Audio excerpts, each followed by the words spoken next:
ನಾನು ಹೇಳ್ತಿರೋದು ಅಷ್ಟೇನೆ. ನಿಮ್ಮ ತಾಯಿ ದೂರ ಎಲ್ಲೂ ಹೋಗಿಲ್ಲ. ಈ ಮನೇಲೆ ಮತ್ತೆ ನಿಮ್ಮ ಜೊತೆ ಇರಕ್ಕೆ ಬಂದಿದ್ದಾಳೆ. ನಿಮ್ಮ ತಾಯಿ ಪ್ರೀತಿನ ನಮ್ಮ ಅಮ್ಮನಲ್ಲಿ ಕಾಣ್ತಾ ಇದ್ದೀರಾ. ಮತ್ತೆ ತಾಯಿ ಸಿಕ್ಕಷ್ಟೇ ಖುಷಿ ಆಯ್ತು ಅಂತಲೂ ಹೇಳಿದ್ದೀರಾ. ಹೀಗಿರುವಾಗ ಅವ್ರನ್ನ ಚೆನ್ನಾಗಿ ನೋಡ್ಕೋಬೇಕಾದ್ರೆ ನೀವೇ ಅಲ್ವಾ?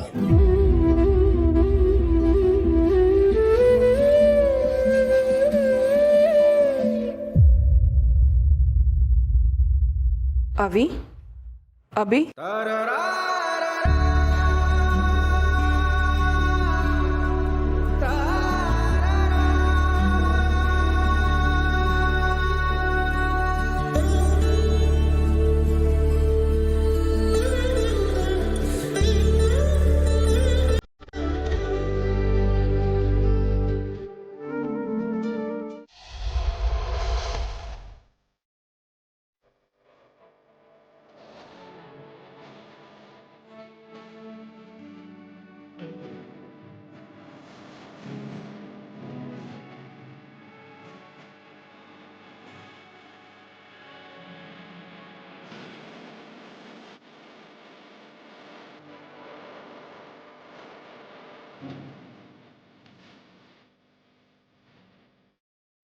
ನೋಡಿ ಅಮ್ಮ, ಎಲ್ಲರೂ ಎಷ್ಟು ಮಂಕಾಗಿದ್ದಾರೆ ಅಂತ.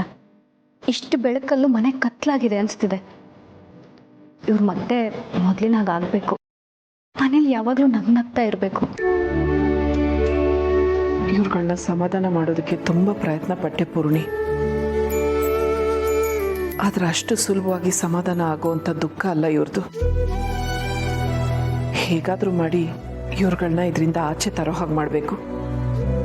ನಡ್ತಿರೋದನ್ನೆಲ್ಲ ಮರೆತು ಮತ್ತೆ ಇವ್ರುಗಳು ಮುಂಚಿನ ಹಾಗಿರೋ ಹಾಗೆ ಮಾಡಬೇಕು. ಆದ್ರೆ ಅದು ಹೇಗೆ ಸಾಧ್ಯ ಅಮ್ಮ? ನೀವೇನೋ ಅವ್ರಿಗೋಸ್ಕರ ರುಚಿಯಾಗಿ ಅಡುಗೆ ಮಾಡ್ತೀನಿ ಅಂತ ಹೇಳಿದ್ರೆ, ಅಡುಗೆ ಎಷ್ಟೇ ರುಚಿಯಾಗಿದ್ರು ಅದನ್ನು ತಿನ್ನೋ ಮನ್ಸು ಮಾಡಬೇಕಲ್ಲ ಇವರು. ಇಲ್ಲ, ಇವ್ರ ಮುಖದಲ್ಲಿ ನಗು ತರ್ಸಕ್ಕೆ ನಮ್ಮಿಂದ ಸಾಧ್ಯ ಆಗದೆ ಇರ್ಬೋದು, ಆದ್ರೆ ಇನ್ನೊಬ್ರ ಕೈಲಿ ಖಂಡಿತ ಸಾಧ್ಯ ಆಗತ್ತೆ. ಯಾರಮ್ಮ ಅದು? ಇರೋ ಹೇಳ್ತೀನಿ.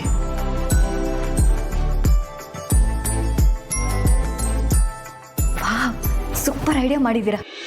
ಈಗ ನೋಡಿ, ಅವ್ರ 3 ಜನ ತಮ್ಮನ್ನ ತಾವೇ ಮರೆತು ಖುಷಿಯಿಂದ ಕುಂಡಾಡ್ತಾರೆ. ನಾನು ಈಗಲೇ ಹೋಗಿ ನೀವು ಹೇಳ್ದಾಗ ಮಾಡ್ತೀನಿ.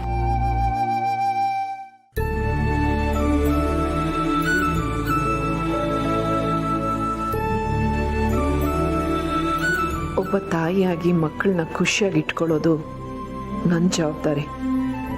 ನಿಮ್ಮ ಸಂತೋಷನೇ ನನ್ನ ಬದುಕು.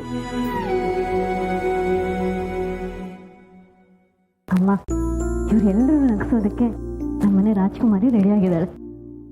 ಸರಿ, ಹಾಗಾದ್ರೆ ಕರ್ಕೊಂಡು ಹೋಗು.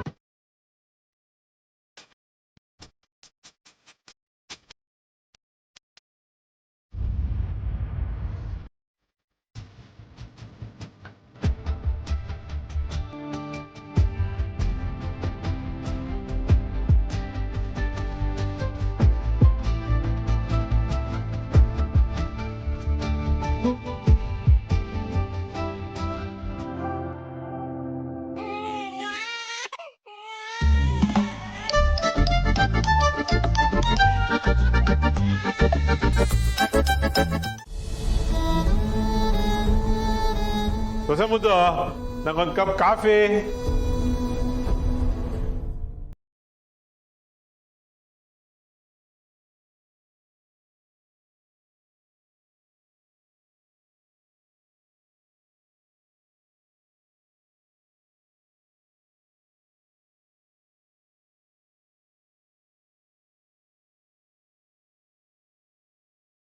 ನಗಿಸ್ತಾ ಮಾತಾಡ್ಕೊಂಡು ಓಡಾಡ್ತಾ ಇರೋದು.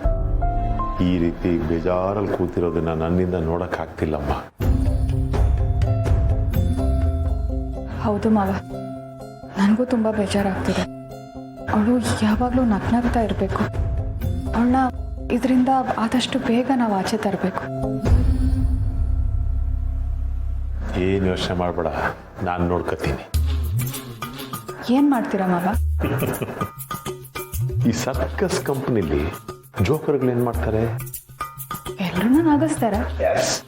ಈ ಸಂಸಾರ ಸಾಗರ ಅನ್ನೋ ಈ ಸರ್ಕಸ್ ಕಂಪ್ನಿಲಿ ನಾನೇ ಜೋಕರ್. ನೋಡ್ತಾ ಇರು. ಸೊಸೆ ಮುದ್ದು ನೀನು ವಿಪರೀತ ಕೆಲಸ ಮಾಡ್ತಿದ್ಯಮ್ಮ ನಾನ್ ನಿನಗೆ ಸಹಾಯ ಮಾಡ್ಲಾ? ಸಹಾಯನ ಯಾ. ನೀವೇನ್ ಮಾಡ್ತೀರಾ ಮಾವ? ನೀನ್ ಚಪಾತಿ ಲಟ್ಸಿ ಕೊಡು, ನಾನು ಅದನ್ನ ಬೇಯಿಸಿ ಹಾಕ್ತೀನಿ. ಸರಿ ಆಯ್ತು. ಹಾಕಮ್ಮ.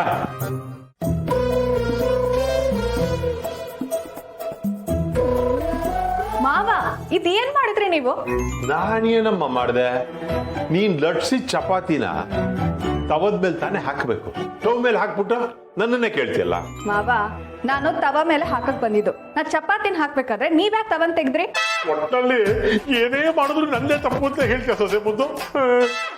ಇರ್ಲಿ ಬಿಡು. ಈಗ ಈ ಚಪಾತಿನ ನಿಧಾನವಾಗಿ ಅಲ್ಲಿಂದ ತೆಗೆದು ಮತ್ತೆ ತವದ ಮೇಲೆ ಹಾಕಿ ಬೇಯಿಸಿ ಕೊಡ್ತೀನಿ. ಓಕೆ? ಬೇಯಿಸಿ ಕೊಡೋದಲ್ಲ, ಅದನ್ನ ಬೇಯಿಸಿ ನೀವೇ ತಿನ್ನಿ. ಆಯ್ತು ಬಿಡು.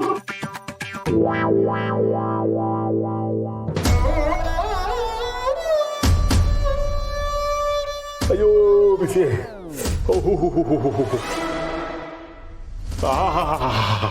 ಸೊಸೆ ಮುದ್ದು.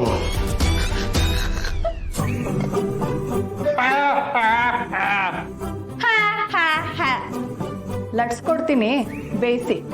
ಆದ್ರೆ ಈ ಸಲ ನೀನು ತವದ ಮೇಲೆ ಹಾಕ್ಬೇಕು ಲಟ್ಸಿರೋ ಚಪಾತಿನ.